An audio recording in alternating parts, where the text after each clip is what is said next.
Ese ni izihe ngaruka umuntu ugira ishyari ashobora guhura nazo?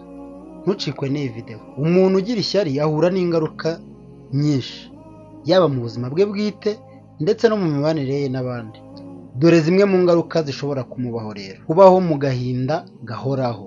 Ishyari rituma umuntu ahora yumva ko abandi bamurusha byose, bikamutera kutishima. Icya kabiri, gutakaza inshuti ndetse n'icyizere wagirirwaga n'abantu kikayoyoka. Iyo umuntu ahora agaragaza ishyari, abandi batangira kumwitarura cyangwa bakamuhunga kubera ko atishimira ibyiza byabo. Icya gatatu, kudatera imbere. Aho gushishikarira gukora neza, umuntu ushishikajwe n'ishyari arangwa no gushaka kugirira nabi abo abona ko bamurusha, aho kubigiraho. Ingaruka ya kane umuntu ugira ishyari ashobora guhura nayo: guhorana umujinya n'umutima nyine utifuriza neza abandi. Ishyari rituma umuntu ahora yumva arakaye, yumva abandi aribo babangamira iterambere rye. Ingaruka ya gatanu umunyeshyari ahura nayo: kugwa mu buriganya no mu bintu bibi. Hari abo ishyari ritera kugambanira abandi, kubatuka, kubasebya cyangwa kubacurira imigambi mibisha.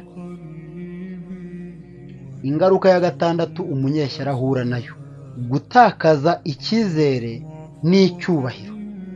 Iyo abantu bamaze kumenya ko umuntu ari umunyeshyari, batangira kumufata nk'udashobotse, bikamubuza amahirwe yo gukorana n'abandi.